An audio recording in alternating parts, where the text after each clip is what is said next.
Jesus está voltando. Jesus está voltando.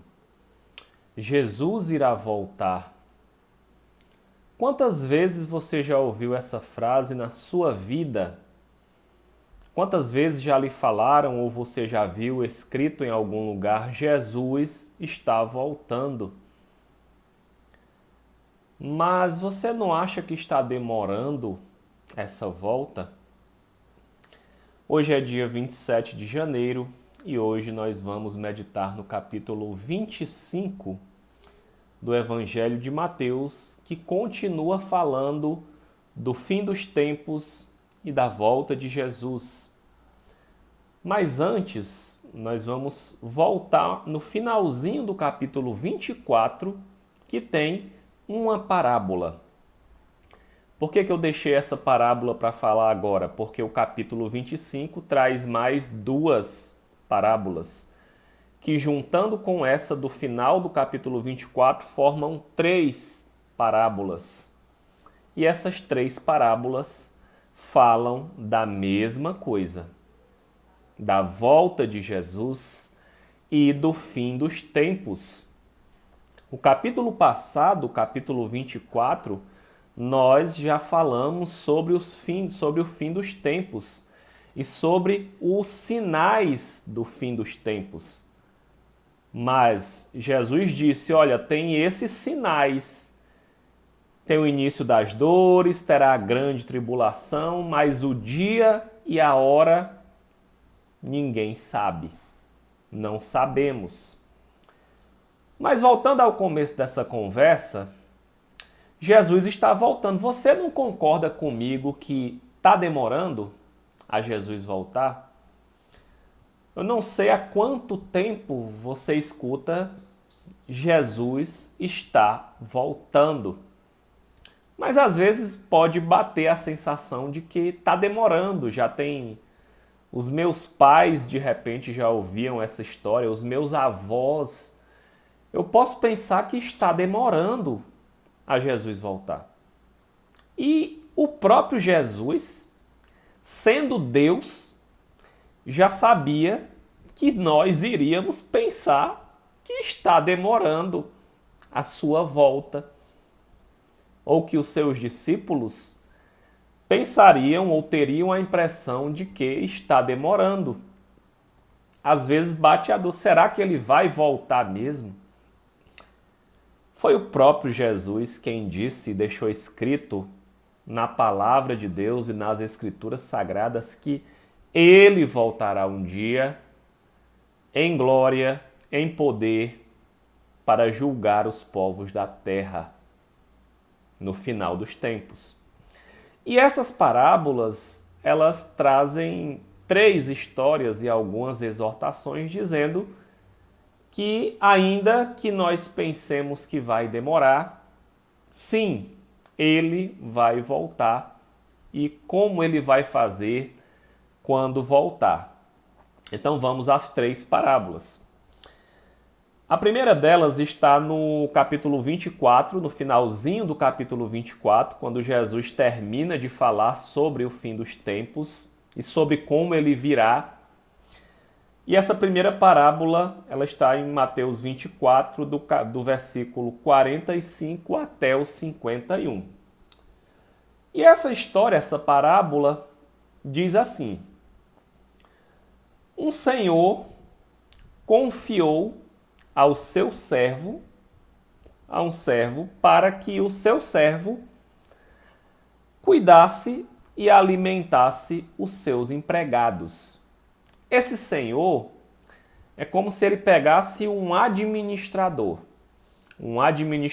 dos seus negócios, da sua empresa, e ele deixou esse administrador para cuidar, alimentar os seus servos, os seus empregados e pagar e cuidar dos empregados.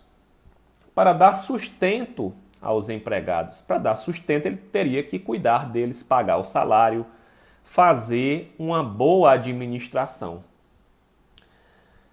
E ele diz aqui que se esse servo for um servo fiel, esse Senhor, que é o próprio Senhor Jesus, que conta essa parábola falando dele mesmo, se esse servo for um servo fiel, o seu senhor lhe confiará todos os seus bens. Porém, se esse servo for um servo mau, for um mau administrador, esse servo mau vai começar a pensar: meu senhor demora, está demorando a voltar. Ele começa a espancar os empregados, ele começa a tratar mal os seus empregados, os empregados, os outros servos desse senhor. E ele começa a comer e beber com os ébrios. E diz a palavra aqui que quando ele menos esperar, esse administrador que não está administrando bem os negócios do seu senhor, quando ele menos esperar, virá o Senhor, versículo 50, no dia que ele não espera, na hora que ele não sabe. Versículo 51, e esse Senhor castigá-lo-á. E ali haverá choro e ranger de dentes. Que você está sendo? Um servo fiel e prudente, ou este servo mau que diz: o meu senhor demora, eu vou me embriagar, eu vou comer e beber, vou me deleitar, vou tomar o sustento dos outros servos. Você é servo bom e fiel ou é o servo mau? Diz aqui que a recompensa para o servo mau é um castigo. Deus castiga, Deus é severo. Está escrito aqui. Versículo 51. Mateus 24, 51. Castigá-lo-á. E ali haverá choro e ranger de dentes, como consequência desse castigo. Jesus aqui nos exorta a sermos um servo de Deus bom e fiel, a estarmos vigilantes, porque no dia em que não esperamos e na hora em que não sabemos, o nosso Senhor pode voltar. Ou nós podemos morrer e partir dessa vida para uma melhor. Enquanto estamos vivos, a porta da graça e da salvação está aberta. Depois que morremos, segundo a palavra de Deus, nós não teremos mais chance de alcançar a nossa salvação, porque nós não há como um defunto se arrepender dos seus pecados. Mas enquanto há vida, há esperança. E essa é a primeira parábola. A segunda parábola, aí verdadeiramente nós começamos aqui no capítulo 25. É a parábola das 10 virgens.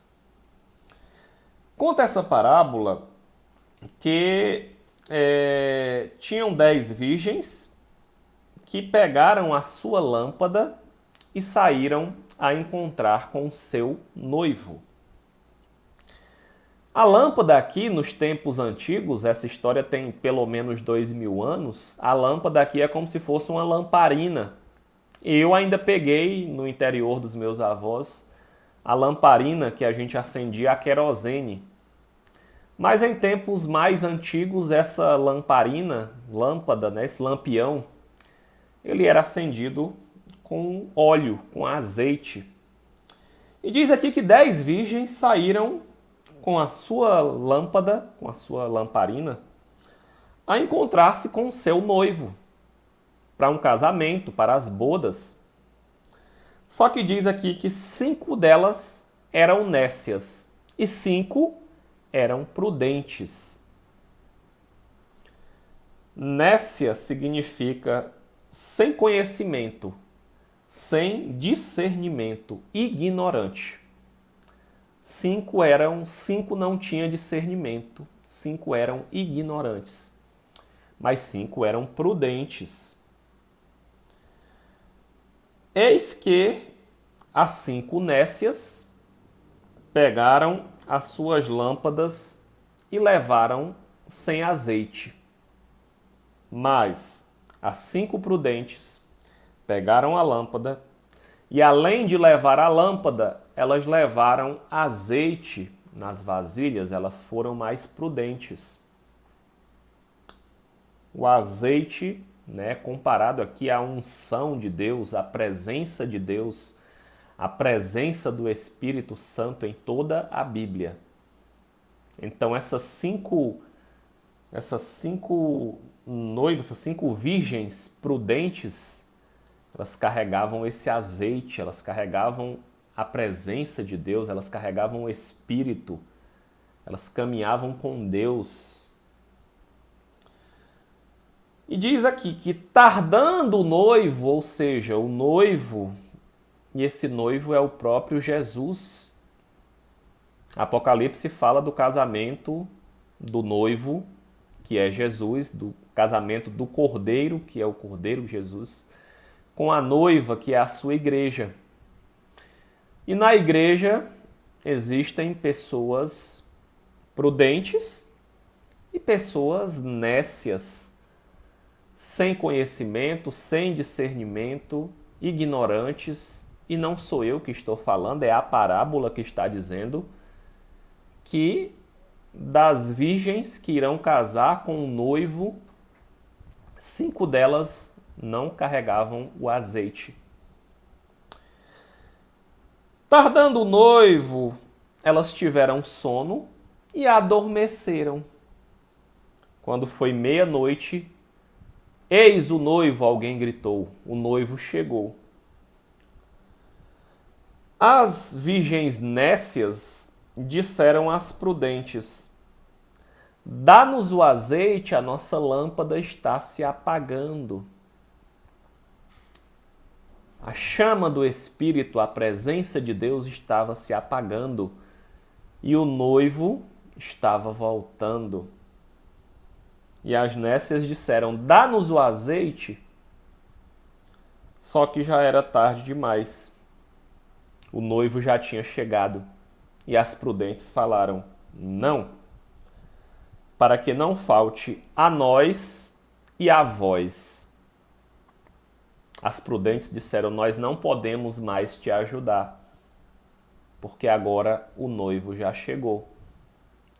Se eu for te ajudar, vai faltar para mim também. Vocês não se prepararam para a volta do noivo. Nessa segunda parábola diz assim: tardando o noivo. Na parábola anterior que nós falamos diz assim: meu senhor demora, disse o servo mau. Tardando o noivo, meu senhor demora. Jesus está demorando a voltar. E chegou o noivo, e diz aqui que as virgens prudentes entraram com o noivo, entraram para as bodas, e a porta fechou-se.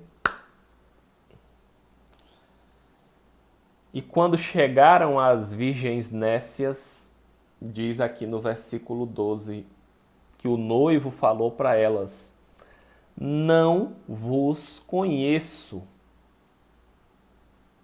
Estavam distantes da presença do noivo, distantes. E o noivo disse que nem conhecia esse pedaço da igreja que não tinha o azeite. E o versículo 13 diz: vigiai. Na palavra de ontem nós falamos sobre vigilância. Jesus o tempo todo está dizendo: vigia, esteja vigilante. Por quê? Pois não sabeis o dia e nem a hora. Na história anterior dizia assim: virá o Senhor no dia que não espera, na hora que não sabe. Nessa parábola está dizendo a mesma coisa em outra história. Vigiai, pois não sabei o dia e a hora. Mas ele havia falado em Mateus 24 que ele virá como um raio que sai do oriente ao ocidente. Quando a gente menos esperar, como ladrão da noite, ele virá. Ou nós morreremos. A nossa vida aqui ela é muito breve. Rapidinho essa nossa caminhada da vida aqui se acaba. E para onde nós iremos? Depende das decisões que nós tomarmos aqui nessa vida. Jesus morreu por nós e se deu em sacrifício pela paga dos nossos pecados para que nós alcancemos a vida eterna. Você já recebeu esse presente na sua vida? Você já recebeu esse sacrifício de Jesus para ter os seus pecados perdoados e alcançar a salvação e a vida eterna? Ou você está aqui como essas virgens nécias, sem conhecimento, sem discernimento? E acaba aqui essa parábola. As virgens prudentes entraram e participaram das bodas, casaram com o noivo para a vida eterna. E as virgens nécias tiveram a porta da graça fechada na sua cara. E o noivo disse: eu não vos conheço. Quando você for se encontrar com um noivo, já pensou se ele diz isso para você? Não vos conheço. Sei nem quem você é. Claro que Jesus nos conhece. Mas ele não vai poder fazer nada por nós depois que a porta da graça se fechar. Infelizmente. Mas se você está me assistindo, ainda há tempo. Por fim, a terceira parábola, ela fala sobre talentos. Jesus veio, morreu na cruz, ressuscitou ao terceiro dia, subiu aos céus e ele nos deixou aqui. Depois ele manda o Espírito Santo que habita em nós e ele nos deixou talentos. Qual é o seu talento? É disso que essa parábola fala. Todos nós temos talentos. E Deus espera que nós utilizemos os nossos talentos para a sua honra e glória nesta vida. Deus espera que nós multipliquemos os nossos talentos. É disso que fala essa terceira parábola, que é a parábola dos talentos, e ela está aqui dos versículos, capítulo 25 de Mateus, versículos 14 até o versículo 30. Essa parábola diz que um homem se ausentou do seu país. Vamos colocar aqui hipoteticamente que esse país é o Brasil. Um homem se ausentou do seu país. Vamos supor que esse homem foi lá para a Europa, foi para, não sei, para Inglaterra. Foi para a Inglaterra e ele chamou seus servos. Como ele saiu do país, ele confiou seus bens aos servos que ele deixou aqui no país. No caso aqui no nosso exemplo, no exemplo que eu estou dando, o Brasil. E ele confiou seus bens. Ao primeiro servo, ele deu 5 talentos. Ao segundo servo, ele deu 2 talentos. Ao terceiro servo, ele deu 1 talento. Segundo a capacidade de cada servo. Quem é esse homem que se ausentou do país? É o próprio Jesus, que esteve aqui na terra, viveu, pregou, curou, libertou, e ele se ausentou do país, ele se ausentou do planeta Terra para habitar nos céus. E quando ele foi, diz aqui essa parábola, que ele nos deixou talentos. Para o primeiro ele deixou 5, para o segundo ele deixou 2 e para o terceiro ele deixou só 1. Cada um de nós temos capacidades e nós não temos as mesmas capacidades, eu sei fazer coisas com mais facilidade que de repente você não sabe, assim como você sabe fazer coisas com mais facilidade. Você tem uma afinidade, você tem dons que Deus lhe deu para que você utilize na sua vida, para o seu trabalho, para cuidar da sua casa, da sua família e para o crescimento do reino de Deus aqui na terra. Deus nos deixou talentos. E ele conta aqui nessa parábola que um homem deixou o seu país e deixou talentos. E ele diz aqui que depois de um tempo, esse homem aqui que ele fala voltou e foi prestar contas com os homens. No exemplo que eu dei, Emanuel, o homem voltou da Inglaterra para o Brasil e disse: e aí, o que foi que vocês fizeram dos talentos que eu deixei com vocês? Ou Jesus diz, quando ele voltar na segunda vinda de Jesus, o que vocês fizeram durante esse intervalo que vocês viveram aqui nessa terra? Quando você estiver diante do juiz dos juízes, do Senhor dos senhores, o que você vai mostrar? O que você fez com os seus talentos? A parábola diz que o primeiro que recebeu 5 disse: Senhor, eu negociei os 5 que o Senhor me deu e eu ganhei mais 5. E ele teve 10.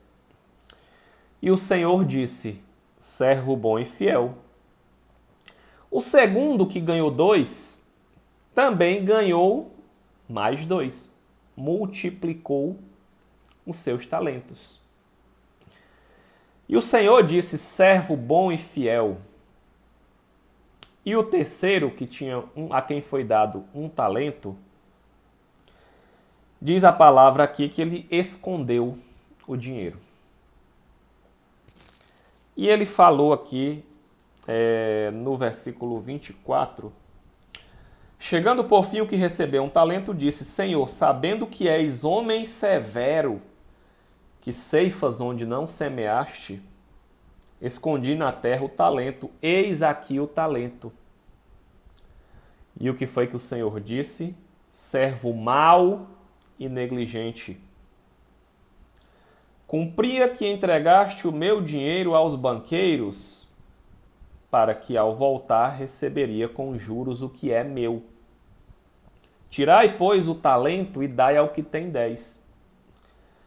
Pois a todo aquele que tem se lhe dará e terá em abundância, mas ao que não tem, até o que tem lhe será tirado. E o servo inútil lançai-o fora nas trevas, ali haverá choro e ranger de dentes. O que você está fazendo, o que eu estou fazendo com os talentos que Deus deu a mim e a você? Por que eu estou aqui, nesse propósito, falando do Evangelho, pregando a palavra de Deus dessa forma, por esse meio? Porque foi isso que eu aprendi a fazer até hoje. Eu estou aqui usando os meus talentos que Deus me confiou, que Deus deu a mim. E aquelas pessoas a quem Ele quiser alcançar, não eu. Eu sou aqui apenas um instrumento na mão de Deus, disponível para ser usado por Ele, para glorificar e exaltar o nome dEle, para que avance o reino de Deus na terra, para que o reino de Deus se cumpra em mim, como diz a oração do Pai Nosso. Pai nosso que estás no céu, santificado seja o teu nome, que venha o teu reino e seja feita a tua vontade, assim na terra como é feito nos céus. Então eu estou aqui fazendo o que o meu Senhor me mandou, porque se eu não multiplicar, eu serei um servo mau. O que você sabe fazer? Ah, Emanuel, não sei fazer nada, eu não sirvo para nada. Mentira do diabo na tua vida. Deus te concedeu talentos e essa palavra é verdadeira e não mente. Busque em Deus quais são os seus talentos, quais são os seus propósitos e o que é que Deus quer que você faça com eles. É isso que Ele espera de nós. Jesus vai voltar, Ele prometeu que vai voltar, Ele disse que nós estivéssemos vigilantes, porque Ele voltará. Por fim, o capítulo 25, ele finaliza dos versículos 31 ao 46 com uma história muito interessante falando do dia do grande julgamento, quando estaremos diante de Deus no fim dos tempos. Versículo 31. Essa parte eu vou ler, a maior parte aqui, porque ela é muito clara e muito forte. Quando vier o Filho do Homem na sua majestade e todos os seus anjos com ele, então se assentará no trono da sua glória. E todas as nações serão reunidas em sua presença. As nações estarão reunidas diante de Deus, do Filho do Homem, de Jesus. E ele separará.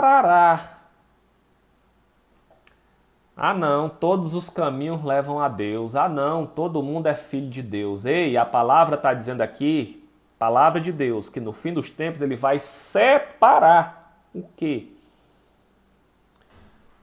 Uns dos outros, como o pastor separa cabritos das ovelhas.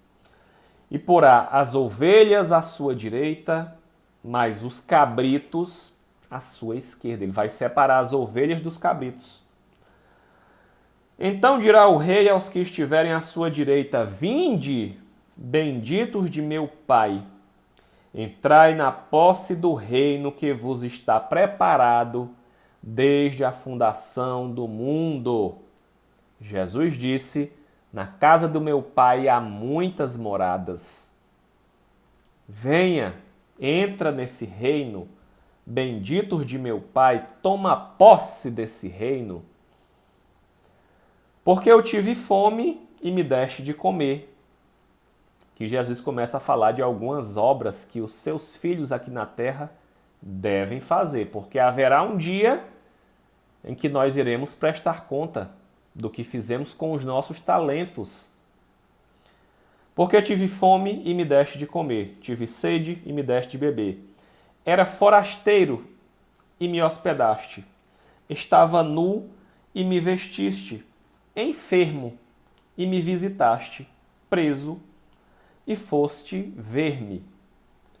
Então perguntaram os justos: Senhor, quando foi que te vimos com fome, ou com sede, ou forasteiro, ou nu, ou quando te vimos enfermo? Versículo 40, o rei respondendo: Em verdade vos afirmo que, sempre que o fizeste a um dos meus pequeninos irmãos, a mim me fizeste. Toda boa obra que nós fazemos nesta terra aos pequeninos, e aqui aos pequeninos se refere tanto aos pequenos na fé, como aos pequeninos, aos menos favorecidos dessa terra, a quem Jesus olhou com misericórdia e com compaixão. Com compaixão. Então o rei dirá também aos que estiverem à sua esquerda nessa separação: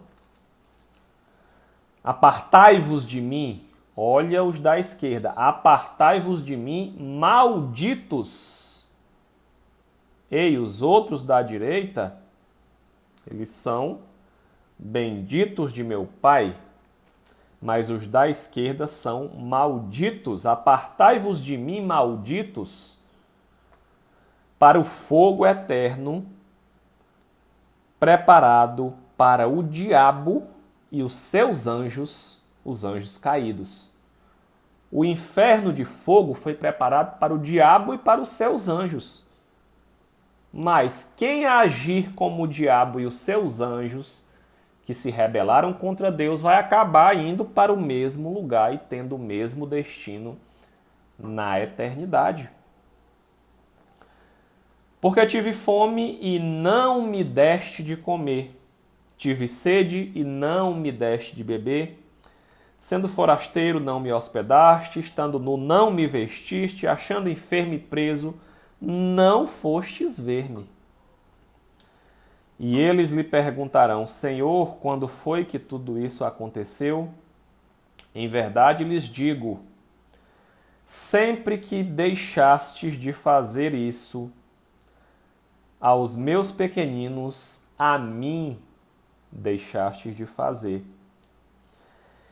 E irão estes para o castigo eterno, porém os justos para a vida eterna. São muitas advertências aqui que Jesus nos dá, de que ele vai voltar, de que virá o fim dos tempos, de que haverá um grande julgamento, de que estaremos diante dele e como seremos julgados por ele, pelo justo juiz. Fala aqui de 6 situações. Tive fome, tive sede, precisei de hospedagem, não tinha onde dormir, precisei de vestimenta, estava nu, precisei ser visitado, porque eu estava doente e porque eu estava preso. E diz aqui que quando a gente faz isso a qualquer um dos seus filhos, dos seus pequeninos, dos seus irmãos, quer dizer que é possível um filho de Deus, uma pessoa que crê em Deus, estar preso? Sim. Nós podemos cair, tropeçar, errar. Podemos cometer crimes sem discernimento e na cadeia nos arrepender de nossos pecados. E Deus aqui fala que assim como ele teve misericórdia e compaixão dessas pessoas, cuidado quando você falar, bandido bom é bandido morto. Cuidado. Bandido bom é aquele que você visita. Porque Jesus disse que estará visitando ao próprio Cristo. Dura nessa palavra, visitar os enfermos, acolher as pessoas na tua casa e na minha casa. Que Deus tenha misericórdia da nossa vida e nos dê um coração obediente diante dessa palavra tão forte. Porque um dia Ele irá voltar. Que Deus te abençoe. Até amanhã, se Deus quiser.